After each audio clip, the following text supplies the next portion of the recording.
quarantine edition. You're on episode 3. Thank you. I appreciate you so much. Thank you. Thank you for inviting me. You're welcome. I'm excited. Thank you for doing this with me and chatting with me. So, basically, I wanted to get a background of us. So we both met at Channel 7 when I was working. When I was working at a local news station. I met Velia at there. She was interning at 7, and so I just wanted to ask, like, the way we met, how did we even start talking? I think that you used to work in the control room, and they had me working there one day, and you were there, and you just kind of offered to help me and teach me. You're the one that showed me how everything worked back there. And it's crazy because we used to go to school together, but we never met there. That's true. We did go to the same college. That is so true.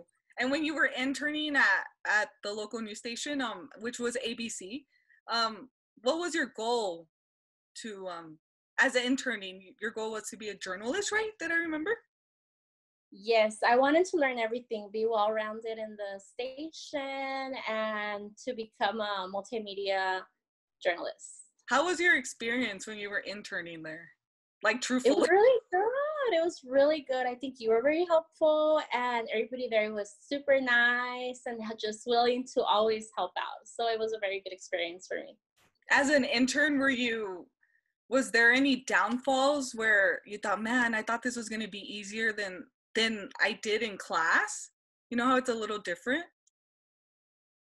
It is different. At the beginning, it did feel a little overwhelming because it's a lot, It's a lot and people are always on the go, and you just kind of have to quickly adapt to everything. But overall, I think it went good. I love it. Yeah. And I feel like you caught on right away too, because when I met you, I was doing graphics and audio. And then I loved it when you would go, girl, because we would hang out. Like, in a way, we would hang out while we were doing the show or whatever. So that was cool. And I'm so happy I met you because we're still friends till this day. It's so crazy, right? And it's been, 4 or 5 years maybe? Yeah, it's been a while. So I made a long life friend. I'm so excited. What inspired you to be a journalist?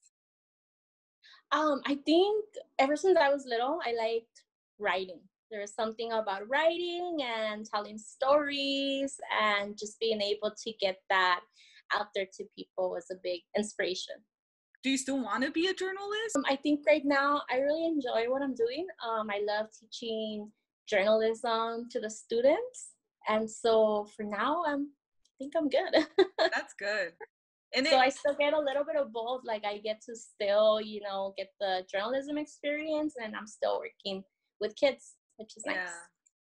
Do you ever wish, like, you got that opportunity, even though you interned and you did get the background of being a journalist? Do you wish, like, you got that job as a journalist? Sometimes I do think, I'm like, I should have stayed that extra year or that extra semester, and just to kind of get in, and just maybe I should have done it for a while. Yeah. But sometimes, definitely, I feel like you're on the right path, because we both struggled, like, throughout our career or whatever, but I feel like you're definitely on the right path. The way it all led you up to teaching. Can you explain a little bit of that? Like, how it led you up to teaching journalism now? Yeah, so around the time that I was interning and doing all that, I was also volunteering at church, and I was teaching confirmation. It was not in my plans to become a teacher. I never even thought about it. It never crossed my mind. And then just working with the teenagers, I suddenly realized, hey, like, this is interesting. I like it. Why not look into it? And so then I had to decide, what am I going to teach? And I was like, well, what I love doing is journalism. I love writing. I love multimedia. So why not combine the two together? So that's why I'm here. I love that. Sometimes you have to go through a rough patch to get to where you want to be, or to see where you're going, right? So it was a little hard because I couldn't just start teaching right away. I had to go back to school. So I went back to get my alternative certification for a year. And during that time, I was already in the school districts working as an aide. So after I got my certification, then I had to, apply and pray that I would get that journalism job because there's not a lot of openings out there for the position. So thankfully it all worked out. Yeah. And girl, you worked your ass off. Like, I know you worked your ass off for it. You really did. And there was times where you wanted to give up, but you didn't. And you're here now. You're in a way better place than you were before. You know what I mean? Oh yeah, definitely. But yeah, it was a lot of work. Yeah. Besides journalism, do you still want to create any other content? I do. I often think, well, what can I do now? Should I start a YouTube channel? Should it be on education? Or I have all these ideas, that I need to bring to life, and maybe I'll get your advice on that, your expertise. You can help me out. Yes, girl, I'm so ready. I'm ready to help. Yeah, whatever. Like, I feel like you have so much to offer and so much to say, like, throughout your experience as well. Definitely. Yeah. So then, now you are a teacher. You're teaching journalism, and you also do the yearbook as well. What what were the struggles that you faced when you first started teaching? When I first started, well, this is my first year actually, and it's been an interesting year. As you can see, I didn't get to finish my year at school. I'm here teaching from home. That's right. Oh my God, that's so right. So it's been an interesting year. Definitely starting the yearbook I have learned a lot. It's a big, huge project, and where I have to work with the kids. We're getting this book published together. So it was a lot of hours, a lot of work, a lot of dedication, but we did submit the yearbook on time. So we will be getting it delivered in about 2 weeks. And now the challenge is, okay, now we have to deliver it to the students because we're still working from home. Yeah, in quarantine. So that's where I want to get to as well. What was your first reaction when COVID-19 happened here in El Paso? So every day during class, I would show the students CNN News, and we would see everything that was happening. And I would ask them, hey, do you guys think that, this might affect us? And the answer was always, no, it's not going to affect us at all. And I personally didn't think it was going to get to this point. Same. So that week, right before we went on spring break, I told the kids, okay, we'll see you guys in a week. They left, and then we never returned. So then at that point, I'm thinking, what am I going to do now?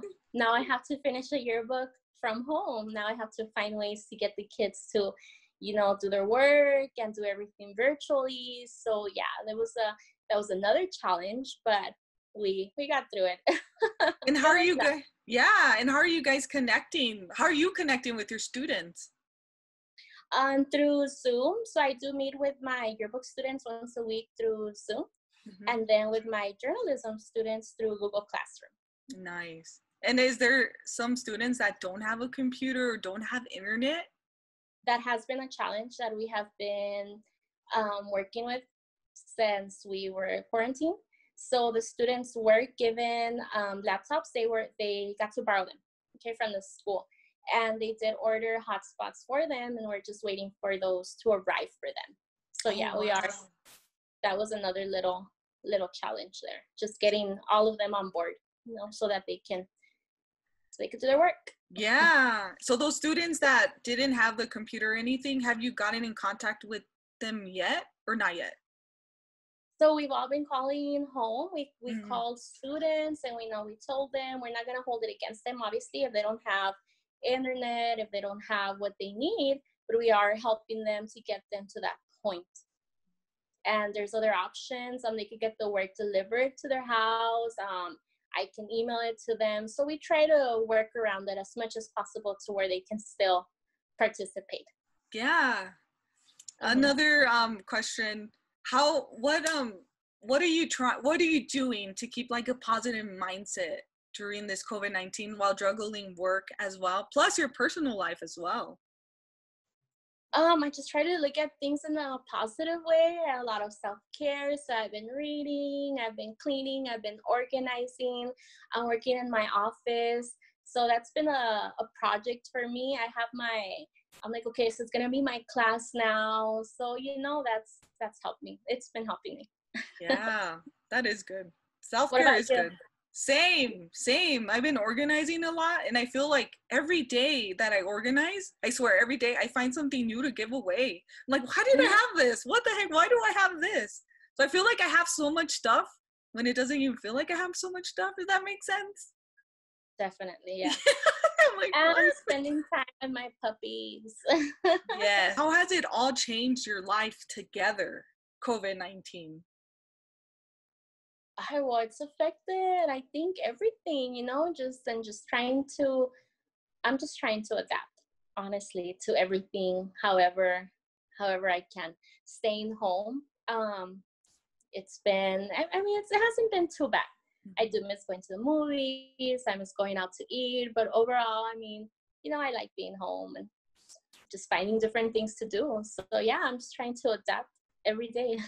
Yeah. And now that El Paso actually just opened like some doors, even the movies, the government just opened some doors. Are you still like down to go to the movies or go shopping, even if it's 25% capacity, or are you just gonna stay home? Honestly, I'm gonna stay home unless I really have to go out to buy something. Otherwise, no, I think I'm gonna wait a little longer. I'm the same with you. Yeah. I don't see a point of me going shopping or going to the movies when I have that all here at home in the safety of my home, when I don't have to risk my life out there. I don't know. It's disappointing. I've been doing a lot of Amazon shopping, so. Yeah, I know, right? So I just brought one. I brought Tiffany. She makes a haircut really bad. Aww, she's all, what's up, Mom? I brought her because she's a calm one. Aww. Girl, I love how, like, we both relate to being dog moms. You know what I mean? Right? Like, we both don't have children, and we both love our dogs to the max. They're both spoiled. My dogs are very spoiled. Mine too. Too spoiled. Yeah. To leave out there or anything we left out, maybe? No, well, just stay positive, take care of yourself, and it's all gonna pass. Yeah, definitely. All in God's timing, for sure. Yay! Well, thank you, Velia, for chatting with me. I'm so happy that we were able to catch up. Yes, me too. Thank you for having me. Yeah, and we have to hang out when all of this finishes.